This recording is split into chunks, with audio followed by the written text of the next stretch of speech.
avocat bu mag di juriste nekkoon jëwriñ ci jamono yooyu ba nu voté ko. c'était la ministre de la justice.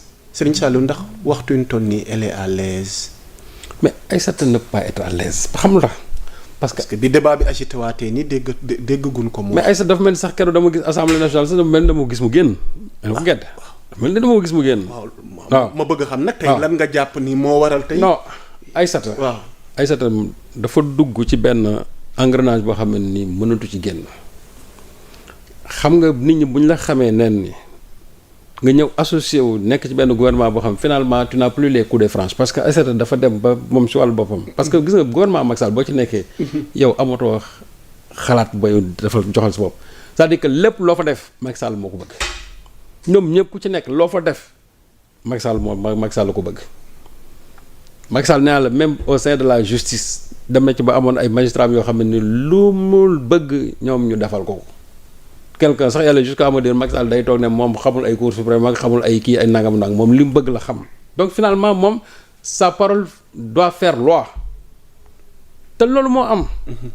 dans l'affaire Khalifa Sall soo gisee Pape Alé Niang mos na fi def benn sortie où il avait réuni au palais de la République plusieurs magistrats pour wax leen ne voilà ce qu'il faut faire te loolu Pape Alé Niang waxoon ba tey jii gisuma benn magistrat boo xam ne ni moom. weddi nga ko. te Pape Alé Niang avait parlé de tous les gros bonnets de la magistrature ñi nekk à la Cour suprême ñi nekk comment dirais-je doyen des juges ñi nekk au niveau du parquet. ci instance yëpp ñoo ñëpp laa la même jusqu'à la Cour suprême. Comment dirais-je jusqu'au conseil constitutionnel ñoom ñëpp il les a réunis au palais ba pare joxe ay tours. donc pour dire que Pape Alé Niang avait des éléments des informations fiables ci loolu. dans l'affaire Khalifa Sall en leur disant que Khalifa Sall moom lii laa ci soxla lii c'est-à-dire c'était pour invalider la candidature de Khalifa Sall. mooy commande bi ñu doon wax. waaw xam nga loolu bu fekkoon Pape Alé Niang daf ko wax de façon allusive mais Pape Alé Niang dafa joxe ay tur ne diw ñii ñoo fa nekkoon. il a été précis. très précis. man dina lu toll noonu danañ ma ci tudd bokkuma ci te dama nekk magistrat kon nga xam ne du ñu écraser Pape Alé Niang donc boo gisee par la suite lan moo taxoon ñu mere Pape Alé Niang ba jàppoon ko. mais loolu ci la bokk.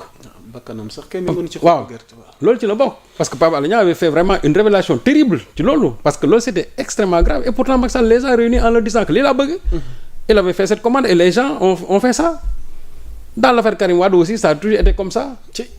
donc nag pour dire que Aïssata moom aussi Macky fa mu doon jaarale ñeneen ñi foofu la koy jaarale kese. Aïssata ne devait jamais défendre cette loi d'amnistie man je suis sûr et certain ça aurait été sous le règne du président Abdou Diouf Aïssata n'aurait jamais défendu cette loi là mais Macky Sall nag moom moo leen def loolu lu ne su paree bàyyi leen ñoom ñu nekk ci guute gi moo tax aujourd'hui ils sont en mauvaise posture parce que suñu demee ba ne léegi cette loi là ñoom ñu défendre ko fi taxaw ne il faut abroger cette loi ça signifie que donc ces gens là ne sont pas conséquents vraiment. man sama posture de mooy nekk sama posture tey bu fekkente ne ci loi bi bu fekkee ne man maa taxawoon daan ne loi bi il faut être constant quand même. c'est ça la conscience moom. man j'aurais compris ñu ne wéy loi bi moom. bu ko kenn abrogé. ok nañ ko maintenir. loolu moo war nekk seen posture mais abroger la loi non ça devait être vraiment le dernier discours boo xam moom la ñuy def donc pour dire que tout simplement rek bañ koy def. amoon nañ ñoom seeni motivation tey nag jàpp nañ ne suñu waxee loolu. ils vont mettre le Pastef en mauvaise posture parce que déjà ñu naan woy Pastef ci campagne électorale bi loolu lañ dig nit ñi et cetera mais dans le fond le Pastef n'a pas varié hein. ok le Pastef n'a pas varié. alors donc sëñ Saliou pour rebondiraat ci loi interprétative bi gis nañ démb waa Y'en a marre def sorti ñu indiwaat beneen débat beneen polémique ci kàddu Thiat mi nekkoon porte-parole du jour. fàttali na benn mbir nee na vraiment ñoom li ñu bëgg mooy abrogation totale ndax régime gi fi nekk wax dëgg fi yàlla loolu lañ diggee woon ci kàddu Ousmane Sonko. alors buñ dikkaatee ci kàddu Thiat waa Y'en a marre en quelque sorte tey nag lañ mën a jàngate position bi nga xamante ni ñoom jël nañ ko vis-à-vis de ce régime ba jàpp ne nag vraiment régime bi ñu ngi commencé teg seen tànk ci yoon wi nga xamante ni recul démocratique lay doon. waaw mais waa Y'en a marre ñoom tey ban légitimité lañ am. laaj naa la ko. ban légitimité lañ am ñoom ba war a mën a taxaw. daal ne yéen waa Pastef da ngeen a war a abroger loi boobu. benn. waaw du seeni nit ñoo leen ko mayeti léegi. parce que xam nga ñoom lu ñuy jaawale moo di bi ñuy door a judd légitimité bi ñu amoon loolu dañ ko perte depuis l'avènement de Macky au pouvoir. parce que gis nga loo gis rek dafa am ay séquences. temporelles. ok. bi ñuy ñëw en 2000 di fi dindi Abdou Diouf c'est la presse qui avait joué ce rôle ba ñëpp di wax ne alternance su amee presse bi. lu ma ta fàttali. ñu ñëw 2012 il y a eu des forces vives société civile mais surtout l'avènement de Y'en a marre loolu lu gën a daaneel Abdoulaye Wade ci la bokk. ñoom liggéey bu mat sëkk bu ñu ci def.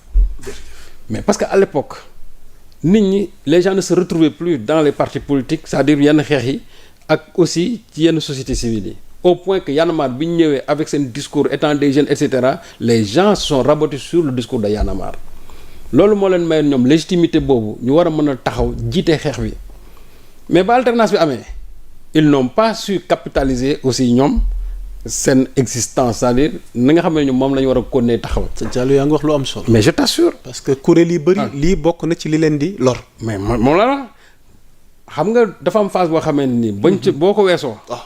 da nga war a xool nooy. orienté li olof naa bu la yàlla tàccu. mu noonu nooy war a orienté. waaw sa lutte. mais par la suite ñoom dañu dugg ci leneen. wax nañ fi ay financement yu ñu jot fii par ci par là ça veut dire que donc ñoom bàyyi nañ seen yoon. li taxoon ñu créé Y'en a marre. et de façon instantanée. c'était spontané. li taxoon ñu créé ko loolu nekkatu fi. ils ont voulu passer à autre chose. man nañ créé seen benn ONG seen benn GIE ça dépend seen société ñu xam ne Y'en a marre foofu. déjà commencé nañ leen tuumaal ay financement yu ñuy jot.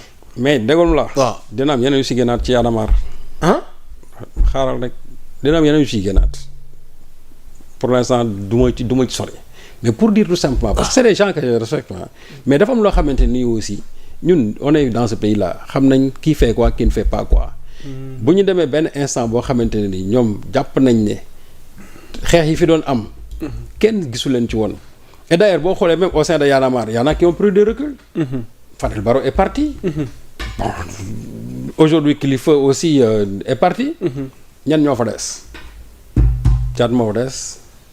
Malal Talla sax man mën naa wax ne dafa nekk rek comme simple figurant mais moom mën naa dem na dans la mesure où déjà. non moom nee na fi mu tegoon tànkam yëkkatiwu ko. non ci ay combat de principe am ba tey non il n'est pas dans le combat de principe. parce que quand on l'a nommé parce que nee na fàttali rek la leen def. quand on l'a nommé au conseil nu ñu ko waxee di économique social environnemental. il n'a pas décliné ça. Fou Malade ngay bëgg wax foofu. waaw je parle de Fou Malade. waaw tama ci kuréel bi la bokk. non je parle de Fou Malade. Fou Malade waaw Fou Malade n'a pas décliné. déedéet.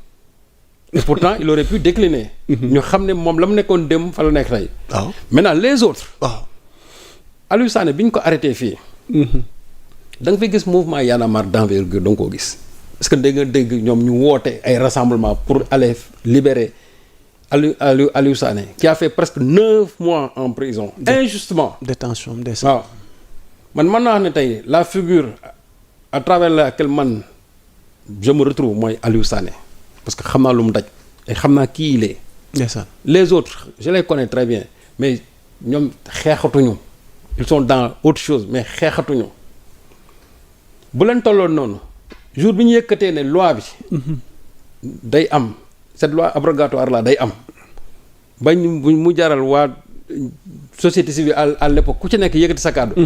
mais waa Y'en a marre est-ce que dégg nga leen ñoom ñu def conférence de presse wala ñu woote daal ne. loi d'amnistie bi du fi am. ils l'ont pas fait. moo tax ñu bëri di poser question naan ñoom fan lañ ne woon. moom laa wax c'est-à-dire que à l'époque. waaw ñoom bañ ne loi d'amnistie dañ koy voter mais lan moo tax ñoom n'ont pas fait des actions d'envergure pour taxaw ne loi bi du fi am même su fekkee ne sax in fine loi bi ñoom danañ ko voter. mais au moins ñu ne Y'en a marre de am nañ ci taxawaay bu mat sëkk. ok. mais kenn déggu leen ci wala bu ñuy kii aussi ay communiqué la ñuy génne.